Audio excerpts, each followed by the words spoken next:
lesson 125 to the end of the book. You've made it to the last lesson of this entire series. Congratulations. The idea behind this method book is not to replace methods such as Suzuki or whatever different teachers might prescribe to the students, but really just to have an overview of the majority of the basic techniques that are included in what you have to learn as a violinist. This also applies to viola. This method is available for viola. There's also similar for cello, and I'm finishing the bass right now. So by the time this is out, most likely the bass will be available on Amazon. But the idea was to really just give an overview of what music is, how violin works, and not just give you music and say, here, play this. This is how you hold the bow and go.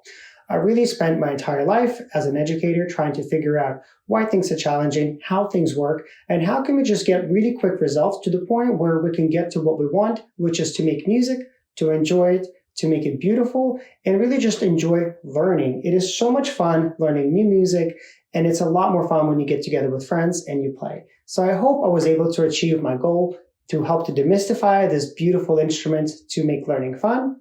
And now, without further ado, we have the last lesson. We're going to start with chords.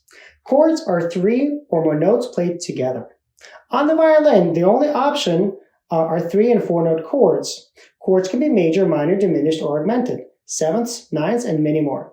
The music theory aspects of chords are really outside the scope of this book. Here we will only focus on the technical aspect of just how to play them.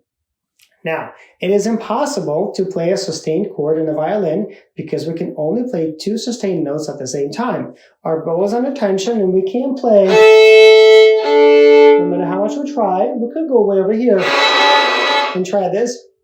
But I think you would agree that that's not very musical or pleasant. So to give the illusion of a chord, what we do is we play 2 notes, then 2 notes really quickly. This gives the illusion of a chord being played. The exception is when a chord has an open string, which will ring and continue to produce sound even after the bow will no longer bow that string. So for example, if we do a G major chord with open G and open D, and then a B on the A string, and a G natural on the E string,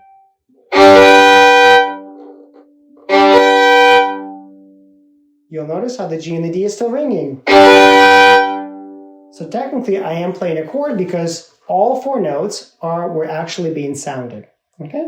So one of the most common mistakes while playing chords is ending on 1 note. So make sure when you play chords, either 3 or 4 note chords, it doesn't matter, that you start and you end with 2 notes. So for example, this is not a chord. It's a chord pickup to a note, but that is not a chord. A chord must be 2 and 2. You notice how I made sure I finished with 2 strings, not 1. Okay, so we will learn the major chords of the open strings, which is G major, D major, A major, and E major first, as they are the most common chords played on the violin. So this is number 126, G major chord exercise. So first we'll break down the chords and then we put them together with slurs.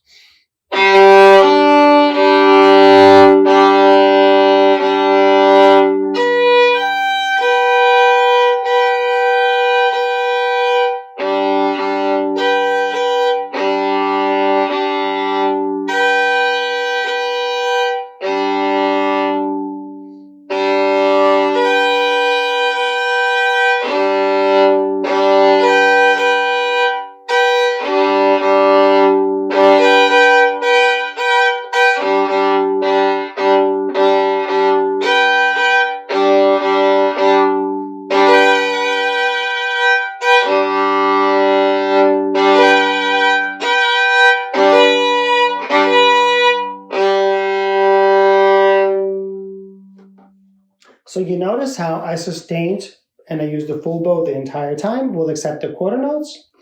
And that I try to, when you get to the chords, you do 2 and 2 very quickly. And you can tell that it's ba-dum, but when you do it quickly, the average listener will really think you're just playing 4 notes at the same time. And also you notice how I did not move my fingers once I made my chord, my 1 and 2. Those notes don't change, so you can really keep your 1 and 2 down on A and E strings, and you can really focus on your bow.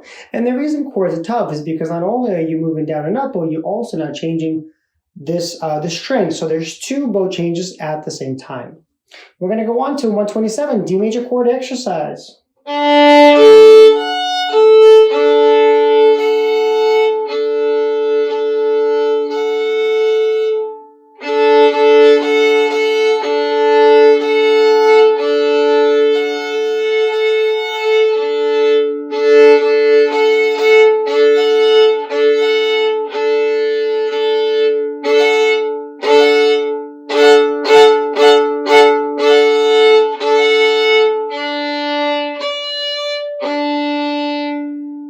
And you notice that with the exception of the last D octave, I also I kept the one on the E string down and really focused on the bow. A major chord exercise number 128.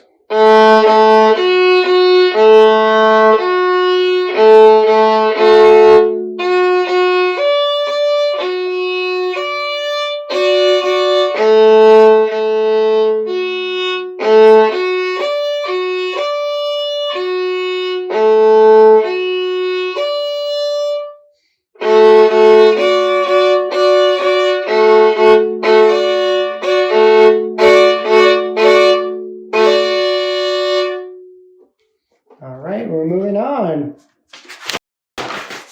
Next, we have an E major chord exercise, number 129. And again, try to keep your fingers down as much as possible. Don't squeeze the arm. Have good posture. Make sure you're nice and loose. You have strong fingers. Your head is up. Number 129.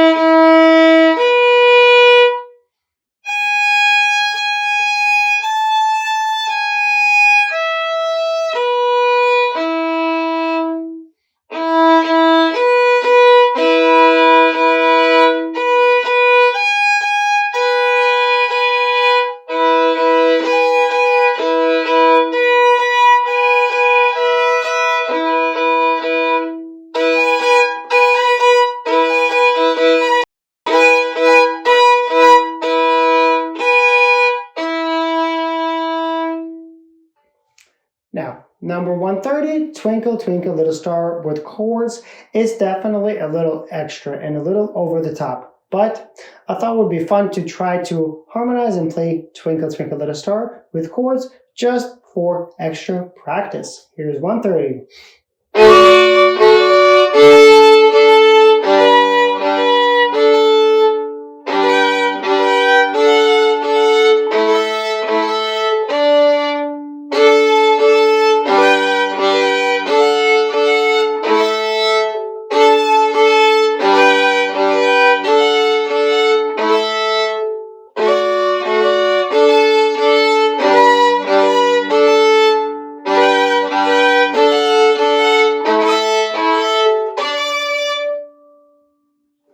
All right, next we have lesson 131, harmonized D scale with chords.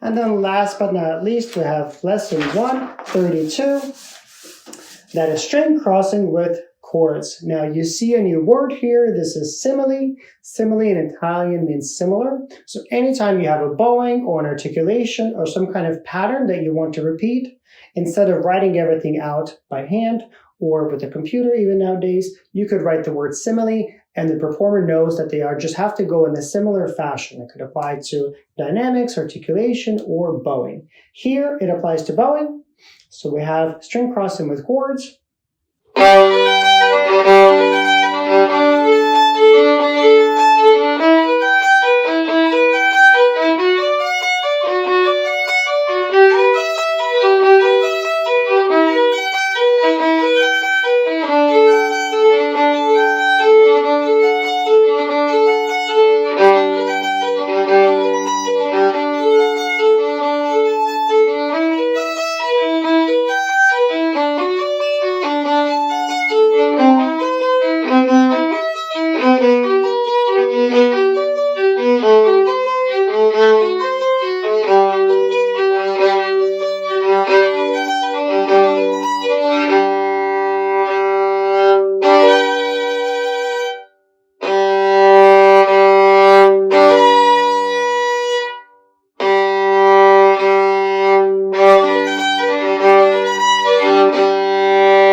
just point your attention to one very tricky spot. If you look at the 1, 2, 3, 4, the fourth line from the top, and 1, 2, 3, the third measure of the fourth line from the top, we have A, G, C natural,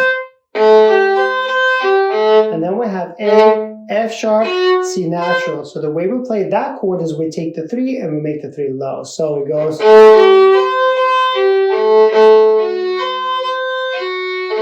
So we just move the 3 down low, and that way we get no lifted fingers and we get a smooth chord. And last but not least, we have lesson or quiz 133, just book 3 knowledge. So write down the fingering pattern most often used for chromatic scales or passages going up from an open string. So when you have a chromatic scale, up, how do you do it? Write down the most common fingering pattern for a chromatic scale going down. So when you see a chromatic just all half steps, what is the fingering pattern that we use? Question 3. Name 2 reasons we shift into different positions. So why do we shift? Question 4. True or false? Is shift a jump? Should we jump when we shift or should we slide? So true or false? Shift is a jump. Question 5. Which finger names the left hand position? Is it pointer? Is it your middle finger? Is it your ring? Or is it your pinky? Question 6. Draw a crescendo symbol. Question 7. Draw a decrescendo symbol. Okay. Question 8. True or false? Diminuendo and decrescendo mean the same thing. Question 9. Name the most common reason for not being able to create vibrato. So what do we do when we can't create vibrato or somebody? What is the most common reason why someone would be struggling with vibrato? Question 10. What 2 parameters can you change in the vibrato? Right? There's only 2. What are they? Question 11. Write down the symbol used to denote playing a trill. So how do we write down to trill? Do we write the whole thing out? Do we give an abbreviated symbol? Question 12. In fractions, name the most commonly used natural harmonic of this string. So what harmonics do we most commonly use, right? So natural harmonics, at what division of the string do those occur? Question 13. What does the plus symbol above or below a note mean? What does the plus mean? And question 14. What is the abbreviation used to denote plucking the string and not using the bow? So how can you know that you have to pluck without using the bow?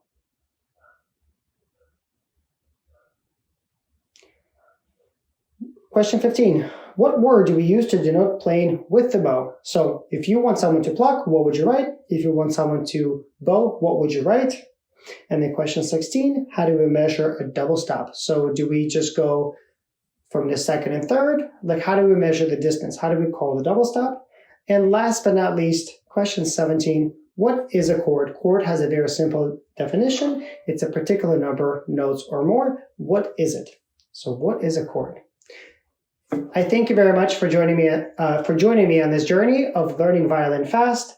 It is something that more than anything I try to put into book form of my frustrations learning as a violinist.